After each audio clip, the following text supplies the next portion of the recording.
Hello, and welcome to this episode of the Desert Tiger Podcast, or to some of our returning listeners, you may refer to it as the DTP. No matter what you refer to the show as, we are here, loud and clear. I am your host here on the DTP. My name is Colton G, and today I'm going to be joined by singer-songwriter Sandra Bouza, and we're going to be discussing her latest release, 3 Years. Of course, before we get into that, and before I play you a couple of tracks off of that latest EP from Sandra Bouza, of course, I want to go ahead and thank everyone who went and checked out last week's episode, which happened to feature John Angus MacDonald, lead guitarist of The Trews. The Trews actually have just been nominated for Canadian Rock Album of the Year over at the Juno Awards, so that is very exciting news. So go ahead and give a nice round of applause to The Trews, last week's guests. I also want to go ahead and thank out everyone who checked out that episode, who gave me some feedback for it, who went and shared it on their social media. You guys are beautiful, wonderful human beings, and thank you so much for enjoying and for tuning in to episode 52. That, of course, makes this episode, yeah, that's right, the one you're listening to right now, that makes this episode 53, and as you probably heard at the top of the show, my guest here on episode 53 is R&B and pop singer Sandra Bouza. Sandra Bouza has a lot to offer through her music and life experience. On her latest release, an EP entitled 3 Years, the Toronto native lets her stories breathe in songs that are deeply personal, dealing with subject matter like her own addiction and fear of intimacy. 3 Years is a testament to Sandra's own recovery from her own addictions and the growth that she experienced while going through that healing process and while spending 3 years in Morocco playing music. 3 Years is not only Sandra's first release after making the decision to recover from her addictions, as well as accepting the opportunity to go and play music at a hotel in Morocco. It is also her first musical release since her 2010 album, Kingdom on the Run, an album that Sandra admits that the recording process for wasn't exactly beneficial towards her or her artistic vision. This time around, for 3 years, Sandra enlisted the help of producer Hill Korkakis to help her express over 8 years of emotions and growth. And together they ended up crafting something much more powerful. Something that Sandra definitely feels is much more her own. But it's also something that she knows that 2010 recording session, the recovery from addiction, and the trip from Morocco all played a part in helping create. And we're going to discuss all of that today, of course, starting from where Sandra's love of music originally was born from.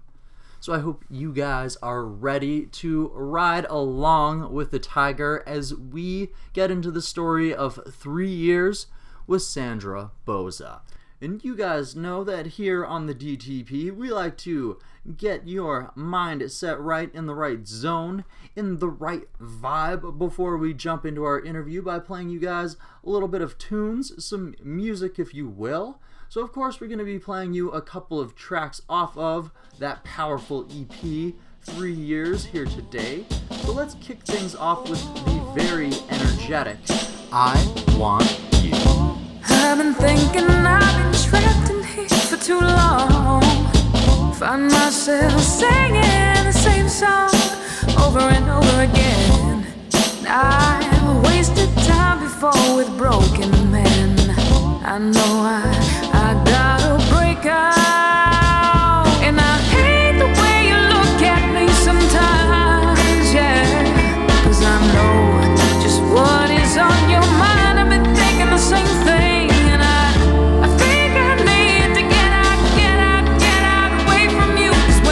When the sun sets, I know I ain't safe from you. 'Cause I want you, oh. You know I want you, oh. Yeah, you know I want you,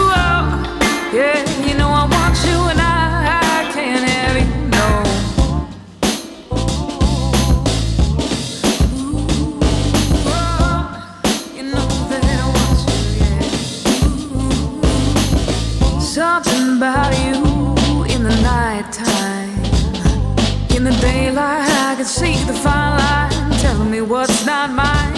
My mind can wander when I'm alone, no harm done. But I worry about how my body breathes for you in the dark. And I hate the way you look at me sometimes, yeah. 'Cause I know just what is on your mind. I've been thinking the same thing. I think I need to get out away from you. 'Cause when the sun sets, I know I ain't safe from you. 'Cause I want you, oh. You know I want you, oh. You know that I want you, oh. You know that I want you, and I can't have you, no. Oh, I can't have you.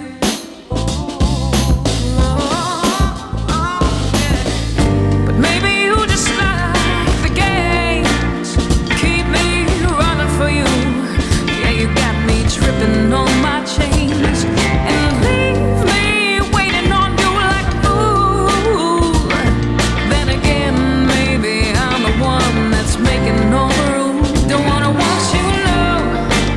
Don't wanna want you, no. Don't wanna want you, no. Don't wanna want you, no. Don't wanna want you, no. Don't wanna want you, no. Don't wanna want you, no. Don't wanna want you, no.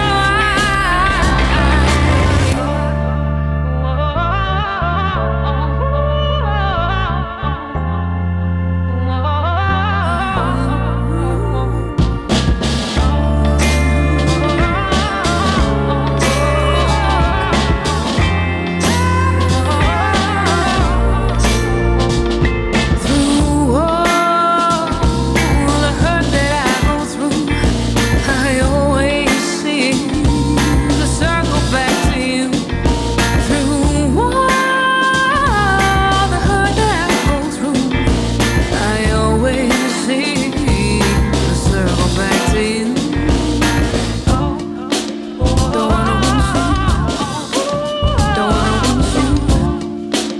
Don't wanna want you. The Desert Tiger Podcast. All right, we are here with Sandra Bouza, and how are you I'm not sure how it is in Toronto. How is it in Toronto today? It's getting cold. There was a little snow today, but it's nice. Still love the city even when it gets cold. Well, that's good. I mean, the cold is kind of hard to avoid in Canada, though, so, I mean, what can you do? It's true. Well, for a while I just left Canada when it got cold and came back in the summer. But now I'm back. I'm committed. You're committed to staying and making things work, are you? Mm-hmm. Yep, bought a winter coat and everything. That's the true sign right there. Let's start off sort of where things begin for a young Sandra. Where does the love of music begin, and where does the pursuit sort of like start? Where is the love? Where is the love? It's one of my favorite songs by Betty Wright. I think that, well, not I think, it was definitely my mother. She always had music on. I don't know if you know the Toronto music station, 1050 Chum. It was an oldie station for years. And that's all she had on. So we grew up listening to oldies. I didn't know there was actually any other kind of music until I got to school and learned from other kids.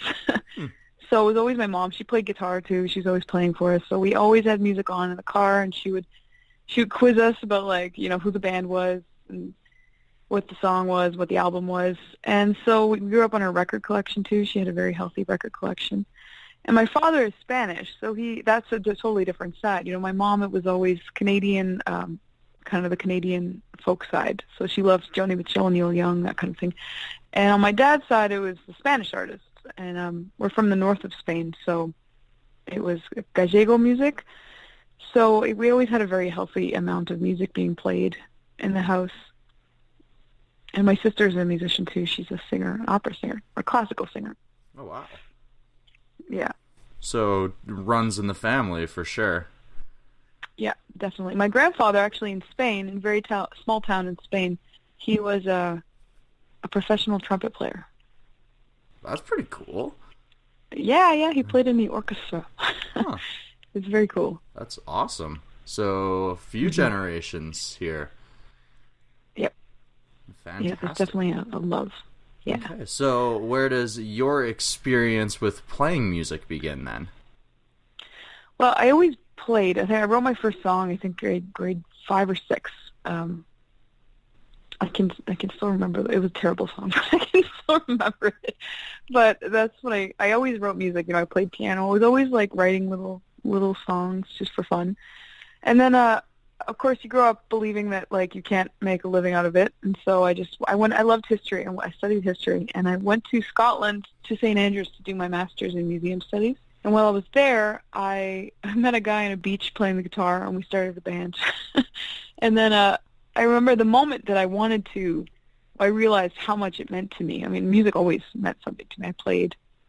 I started playing coffee shops in Guelph when I lived in Guelph, Ontario. But the moment that it really became something that I realized nothing would ever compare was on stage in Scotland. I was doing a battle of the bands with a band I was in. And I remember the moment we did, they were all our original songs.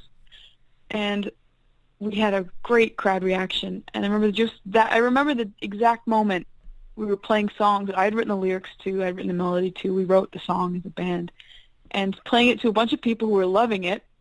And I remember I just wanted to take that moment and bottle it and have it forever. And I just kept playing from then. I joined like a 10-piece funk band there. And then, I finished my master's, but when I came back to Canada, my focus had definitely shifted. So you were less into the history world, and once you had come back, you had the idea that music was what you wanted to pursue. Yeah, I think for a while I tried to have my foot sort of in both, but it wasn't really, it's hard to straddle. I worked in, some museums. I worked in some museum gift shops, but I was always doing music. And then eventually, I think in Vancouver, I started doing music full time. And then I moved back to Toronto, and I was still trying to do music. And then one day I was offered, somebody recommended me for a gig in Morocco. Mm-hmm. And I started doing music full time in Morocco, 6 nights a week in Morocco, all over Morocco, different gigs. Spent a month in Senegal too. And that was amazing. So I was doing music like all day, every day. Mm-hmm. It was great, but I also knew I wasn't doing my own music. So that's when I came back to Canada last year. Yeah. Because I really wanted to do my own music. Okay. When you went to Vancouver, that was when you did your first EP, correct? Yes, Kingdom on the Run. Okay, which, from what I've read, wasn't exactly your favorite of experiences. Do you care to elaborate on why? It was just, I was young and I didn't really know how to speak up. And it wasn't really what I wanted, but it was on me to say what I wanted as well. And I wasn't confident. I wasn't in a great place, I think, emotionally, mentally, Mm-hmm. And I didn't really know how to say, I kind of just assumed that I was the inexperienced one, so I should just keep my mouth shut, which was on me. But I think it's also, I believe it's so hard in a lot of cases for women in an industry that's really ruled by men and dictated mm-hmm. by men. The gatekeepers are men in a lot of cases. When I'd say something, to be kind of shot down or dismissed more than anything. And mm-hmm. My part in that is allowing that to happen, and I'm trying every day to not let that happen. And I hope more women stop letting that happen. And I see a lot of incredibly strong women on the scene who are refusing to let that happen. So I was young and I allowed myself to be sort of bulldozed, I'd say. And I'm not at all, saying the producer was a bad person, but mm-hmm. It was, I let my voice be sort of drowned out. And it's not that it's a bad sounding EP. It's just, I knew that it wasn't what I wanted. And it was definitely more kind of the Canadiana folk side, but he's more of a rock producer. So That's also on me. I didn't really do my research. I just wanted so badly. I knew I wanted to do music. Somebody recommended this guy. We went in, we did it. It was done, Mm-hmm. But it's nice to be able to have a conversation and to slow it down. I think my advice to myself and to everybody even now, is to just slow down. I have a tendency to just like want things done. You know, I hesitate and I hesitate and I hesitate, and then I just make a decision really quickly, an impulsive one. So I think if you can slow down and just stop and think, the pause is really important. I think everybody needs to pause a little more often. I agree. It's hard to do so when you're in the moment and you have different voices going on and like everything else, but it's sometimes you need to slow down and actually think through like what is healthiest for me at this moment. Yep. Mm-hmm. Even if, you know, there's always a voice in your head, and I think so many of us we're not really trained in this society to listen to ourselves, to listen to our bodies. You know, everything in this society is about external reinforcement and external validation. And usually there's some voice inside your head, whether it's like a spiritual one or mental one, emotional one. There's something inside like saying something to you, but we're so used to drowning it out with whatever addiction, you know, we have, whether it's TV, Netflix, the internet, Facebook, alcohol, drugs, food. There's always something that we use to drown out those healthier voices.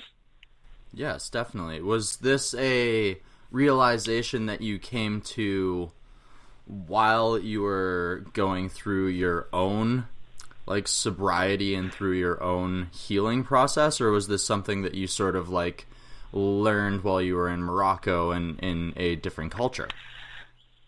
A little bit of both, I'd say, because I actually, the first time I went to Morocco, I was only a month sober, which still blows my mind a little bit because I was playing in this like party club. Oh wow! And I it was like it was all around me, and the way that they showed appreciation was buying drinks, or you know, but somehow I was in this place safe and protected, and I didn't want any of it. I was happy, but so I was still, you know, I mean, I was still a month, so I was still shaky, but. When I started going, that was the first contract I did in Morocco was 6 weeks, and then they liked me and had me back, and I spent pretty much the next 3 years there. And so over that 3 years, I learned to take that pause. And there were places in that culture, you know, there are places, it's just a little less fast moving. Especially I spent most of my time in Agadir on the south, which is like a beach town, and it's definitely a little slower moving. And so there's opportunity to just stop and listen. I really started meditating a lot over there. It was part of my daily routine, which, I mean, even moving back to Toronto now, it's hard to get that in your routine. Toronto's so fast, and everything's moving so quickly. So it was really a gift to be in Morocco where I could have this. You know, I was doing music 6 nights a week, and I was, you know, I had this routine. So I was doing music, but I was still really focusing on myself. Like, there was something really beautiful about that. Definitely, where you actually have the time to appreciate and figure out who you actually are when for years you've been defining yourself by other people's expectations and thought processes. Yes, expectations are the worst. I still have them, but I try to be aware of them. I heard a quote once that was beautiful. Expectations are reservations for future resentments. That just gave me shivers. Wow. Right. Isn't that a great quote? Because it's true. I mean, we have no control over what will happen. And, I mean, expectations, you know, you can expect something's going to go a certain way, and it almost never will. It might go better, it might go worse, but it's going to go the way it's supposed to, for better or worse. And if you expect it's going to go this way and it has to go this way and it doesn't, then you're setting yourself up for a lot of disappointment or resentment. You know? But there's always going to be a lesson in however something goes.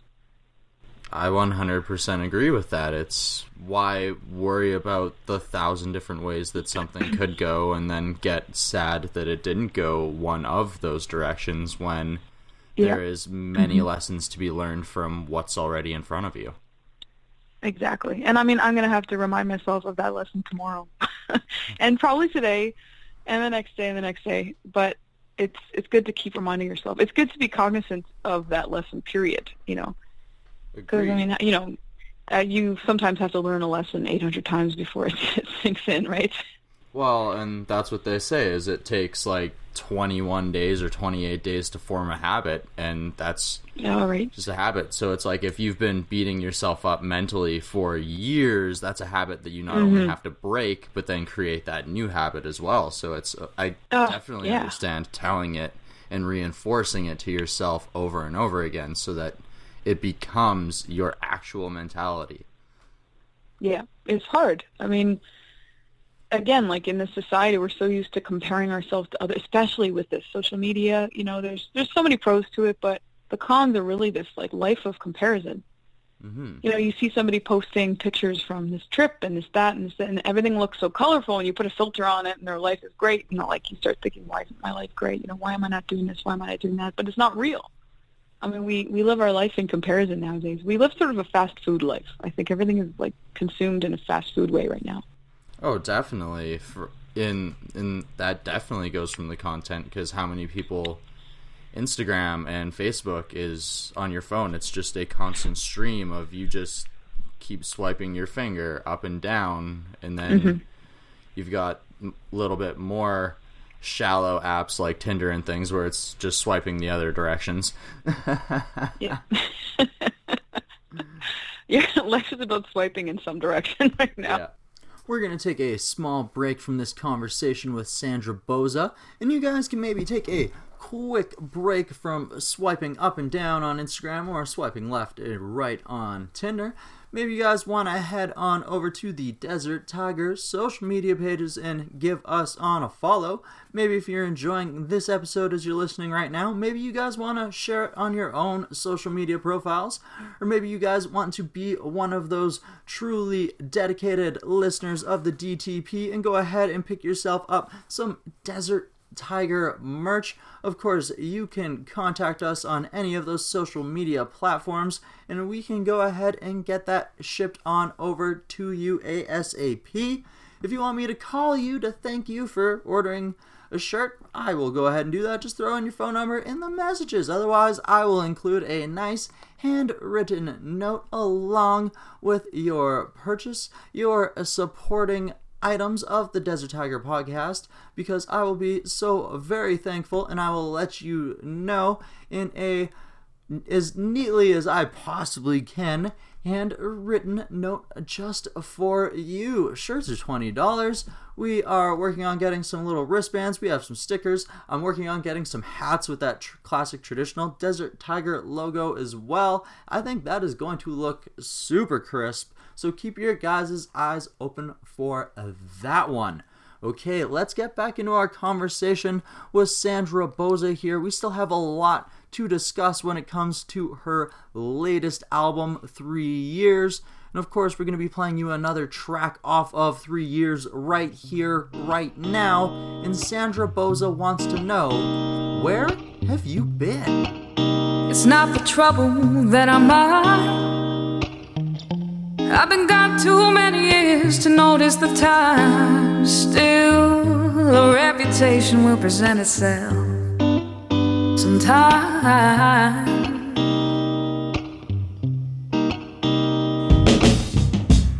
White lightning on the countertop, spilling over to the floor, watching you wake. Oh, on the very same spot where I swear I must have died at least 1,000 times before. Where have you been? While I've been running, where have you been? While I've been trying the same door again and again, who wins? Oh, if I learn to let go, will I ever feel human again? Who wins? And where will I go? And where have you been?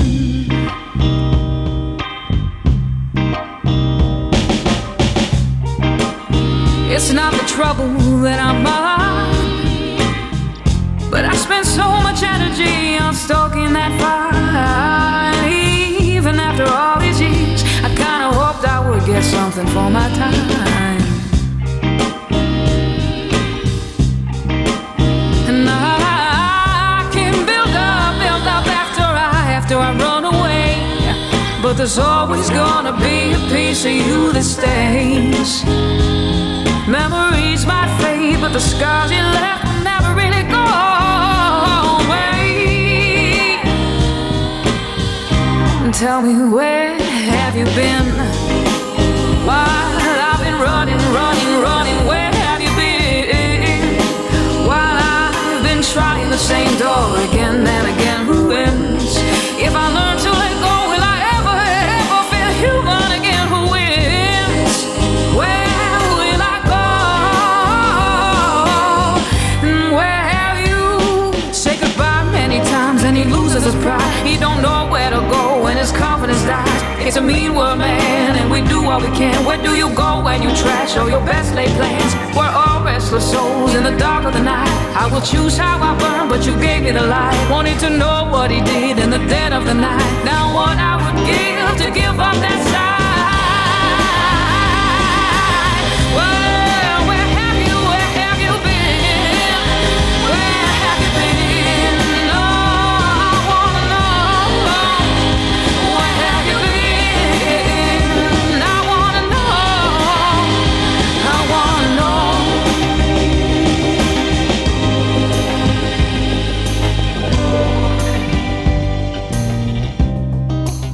It's not the trouble that I'm behind. I was too far gone to notice the time. But still a reputation will present itself sometimes. The Desert Tiger Podcast. So, how much music writing were you actually doing while you were in Morocco itself? I was still writing a lot. It was definitely a little bit, I don't want to say harder, but there were some times that, when you've been doing music, you're learning other people's songs during the day. I loved taking requests because I loved people that would come into the hotel and say, oh, do you know this song? I'd be like, I can learn it. I love that. But, so you spend your day learning songs and then playing other people's songs at night. So then the last thing you want to do when you go back to your room or you have a day off is play more music. But at the same time, my headspace was music, and so I wanted to use that. And while everything in my system was like musical, I was turned on to that frequency. Mm-hmm. So I wanted to use that. So I did end up writing a lot. Also, one of the guys that I worked with, Kevin Cummings, he's from Brooklyn, and we got paired on a duo in Agadir, and he was hands down my favorite duo partner because we used to write on the spot all the time. Like if I just needed to get something out of my system, he would play something, I would sing something. And, half the time, like on my SoundCloud, I have a couple songs that we wrote like literally on the spot, and I'm so proud of them because we just had sort of a musical connection. And so we ended up writing a lot that way. A couple songs on my next album, which I'll be doing in March, April, are songs that we did like that. So there's still a lot of musical creation, especially when I was working with him. Mm-hmm. Definitely. And it's good to have other people around to help inspire that, especially like you said, when you're playing different songs 6 nights a week. Yeah. Which is great. I loved playing those songs. I mean, I love playing covers. It's so, especially when you're in a duo situation, because then you can really make them your own. Mm-hmm. I loved it. I loved sinking my teeth into singing like some phenomenal singers like Adele, Aretha Franklin, Celine Dion, Whitney Houston. Like they were, and then some people would give us like these really interesting requests. Like we got a request for Iggy Pop, and so we did this like lounge version of Passenger by Iggy Pop, and it was awesome. We got a request for Radiohead. It was super cool. I love doing stuff like that. Definitely, where you gotta put not only like your own like spin on it from like your own vocal standpoint, but where you can actually like change it and make it more of a lounge song, when Iggy Pop is definitely not lounge music in most cases. Yeah, it was a nice challenge. Actually, this guy kept throwing us songs. I remember this particular hotel guest. I think he was just trying to like stump us. Which of course you tell me I can't do something and I'm going to work twice as hard to try to prove you wrong. Well, which is exactly the mentality that you want to have about that too, where it's, you don't think that I can turn this punk legend into a lounge music? Yeah, which actually was really funny. One day we were doing this like kind of, we were the hotel musicians, and so if there was an event in the hotel, we would often get like moved from the hotel lounge into the event room if they wanted musicians. And with one time we were playing this really kind of she event, and these people, we were just like background music, which sometimes you are, and you got used to that. Although sometimes my ego found that hard to bear. But we were playing this event, and nobody was paying attention to us. And I was like, you know what? Nobody's listening. Let's do some Iggy Pop. And we did Iggy Pop, and that was the only song that got us an applause. I thought that was hilarious. Like, you guys don't even know what we just hit you with. Yeah, no, but it caught their attention, though, which is exactly what it was supposed to do. Yeah. All right, so let's get back into the return to Canada and the more creation of your own music now. Right. So where does the decision come that you finally want to return to Toronto and that you want to dedicate yourself towards your own music? Well, like I said, I've been writing for years, prolifically, I'd say. I love writing. And, I mean, I've probably written hundreds of songs, and I probably only actually held on to, more than a dozen. But I really realized that this is something, I had something to say, and these songs meant a lot to me. There's some songs, I don't like the concept of growing out of songs. I think that they were important at that time for where I was and what I was going through, and I think there's a lot of songs I wrote years ago that are still really important to me, and in some cases I don't even know what they were about until now. I realized, what was going on in that time in my life, because I was a big stream of consciousness writer. I loved writing lyrics like that. So these songs really, they still mean a lot to me. And I was about to go back to Morocco, actually, last November. And then I had a family, something happened in my family, I had to stay for a few more months, and I was supposed to go back again in January. And then by January, I realized that I needed to honor these songs. And it wasn't about, getting them, it wasn't about being famous or anything like that. It was just honoring the songs. And that was an expectation I had to let go of, because years ago I wanted to record because I wanted notoriety, I wanted to be known, I wanted to be respected. But now I think that my focus has shifted. Although, you work hard, obviously you want to be respected, but my focus has shifted from that to the songs. I want to honor the songs as much as I can and get them out of my system, basically. Like I just did a tribute to Alanis Morissette. We did all of Jagged Little Pill. It was awesome. Nice. And I was listening to her. It was such a great gig. I love that album more than ever. But I was listening to her talk about You Oughta Know, and she said, I didn't write that song as revenge. I wrote it to get it out of my system because I didn't want it to make me sick. Those feelings I had if I held on to them, which is such a healthy mentality. Mm-hmm. I wanted, it's such a healthy mentality. I needed to get it out so that I wouldn't get sick. And I feel the same about these songs. I want to get them out of my system. I want to honor them. I want to do them the way that, I don't want to try to control them too much because I can get really nitpicky. Mm-hmm. But I want to just let them breathe a little bit. And so I think that was my focus. And I had met with my producer, Hill Kirkudis, and we had talked about working together when I came back to Canada in May. And then again, because of my impulsive nature, I decided I wanted to stay, so I called her in a panic, and I was like, are you available now? And she's like, no, not yet, because she wasn't expecting that we would work together until May. So she managed to squeeze me in February, and we got out 3 songs. So that's how that happened. Again, it was a little bit like impulsive, but also something that had been brewing in my system for years. Okay, so are these songs that you had written while you were in Morocco that you brought back with you then? A few of them. One of them I wrote years ago. Where Have You Been? I wrote I wrote it in Vancouver. Okay. Hotel Door I wrote back in Toronto, and I Want You I wrote in Morocco. So it's definitely a wide range of places. So the album, or the EP, being named 3 Years, is about your 3 years of sobriety, right? Yeah. So then all 3 of these songs sort of show different parts of yourself during your addiction / your sobriety?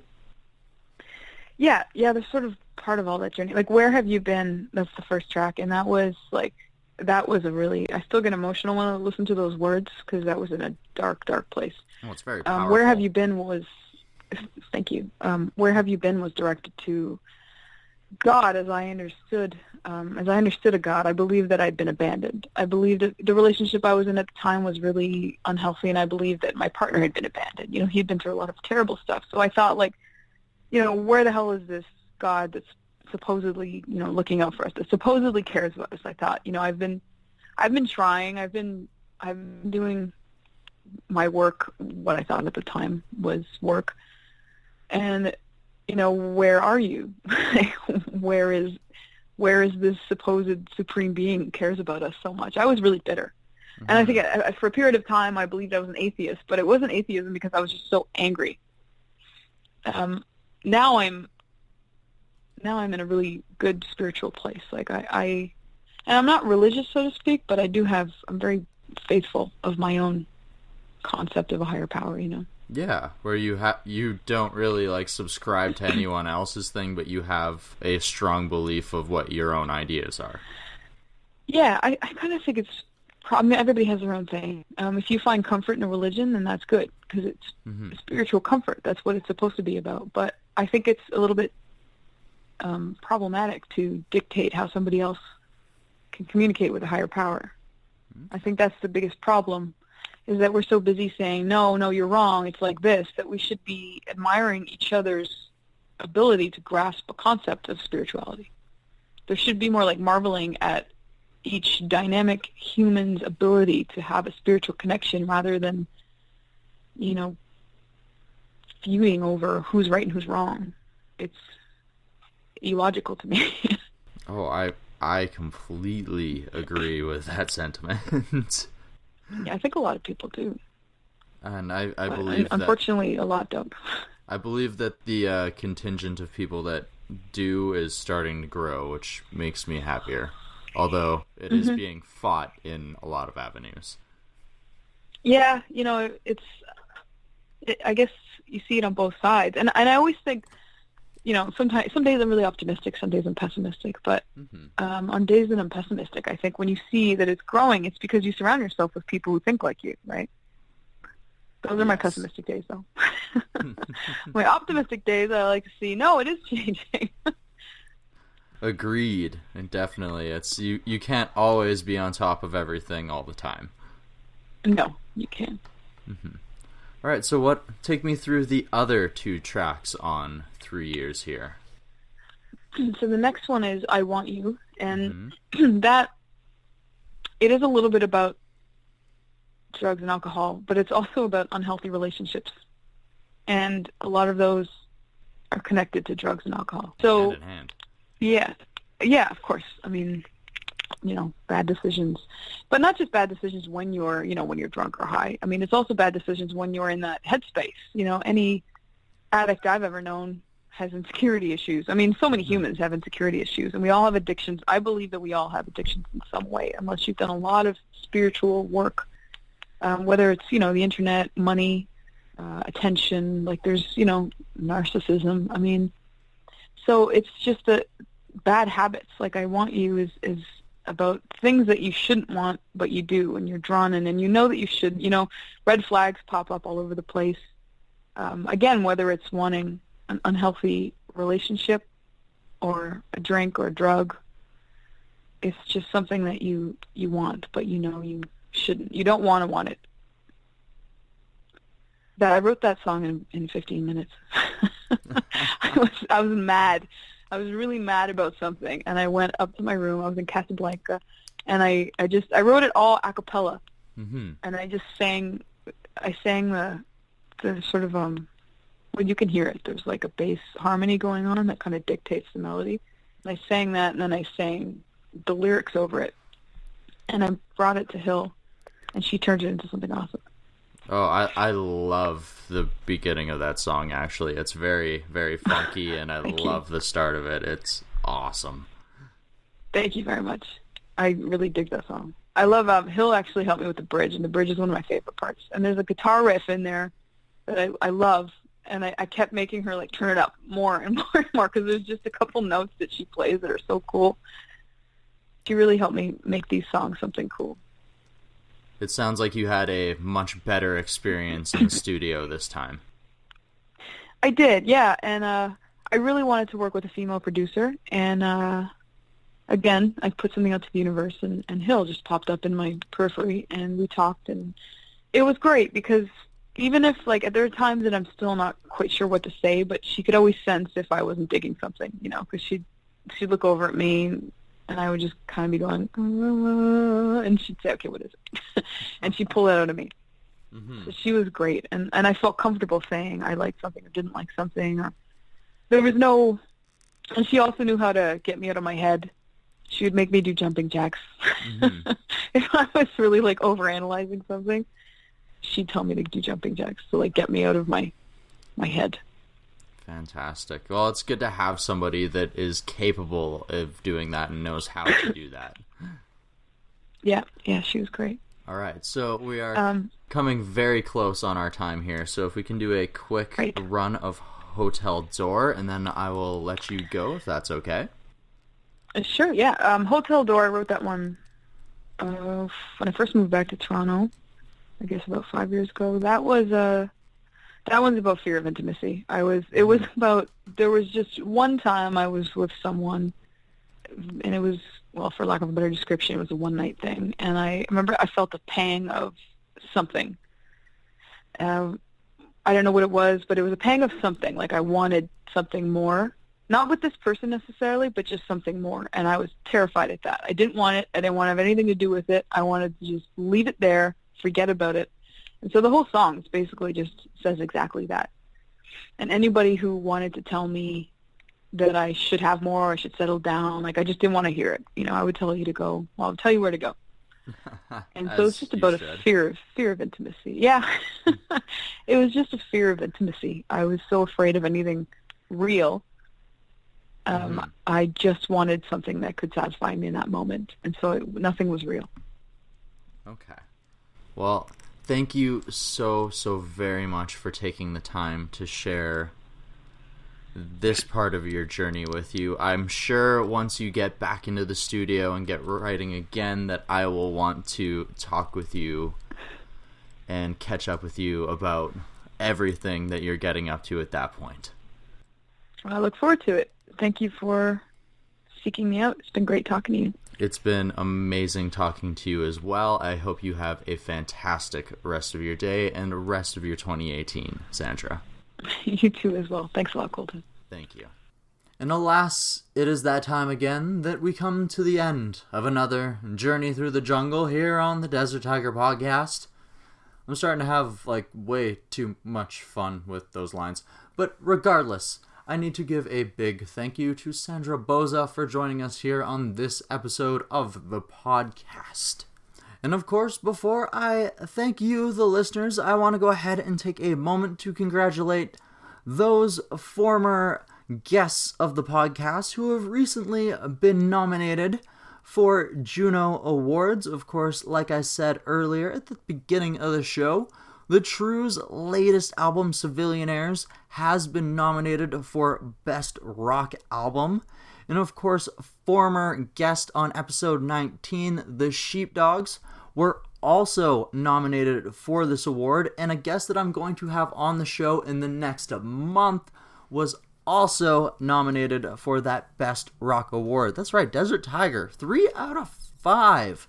Considering how hype I was when I got the Sheepdogs and they were my first Juno Award winner / nominee, that was crazy for me alone as a podcaster. Now to know that I've gotten 3 out of 5 of the rock category, that's crazy. I also want to go ahead and shout out Sue Foley, who was about, I believe, episode 33.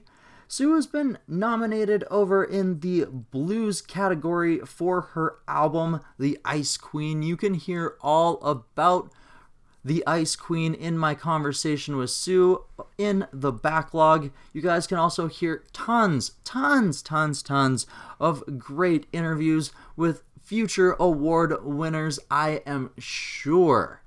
We work with so many talented, amazing people here on the podcast, and I hope that you guys enjoy them just as much as I do.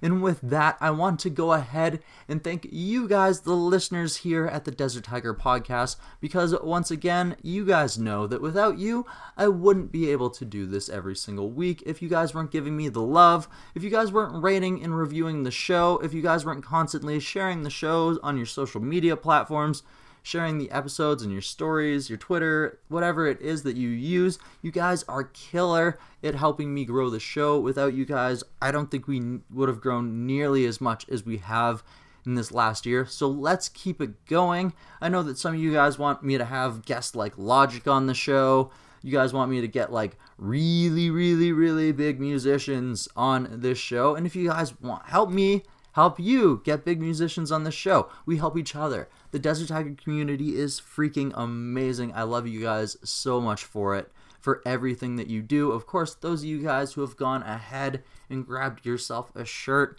thank you so freaking much from the bottom of my heart. Really, thank all of you from the bottom of my heart. And one last thing before I let you guys go. I just want to remind you that expectations is setting reservations for resentments. Have a beautiful day.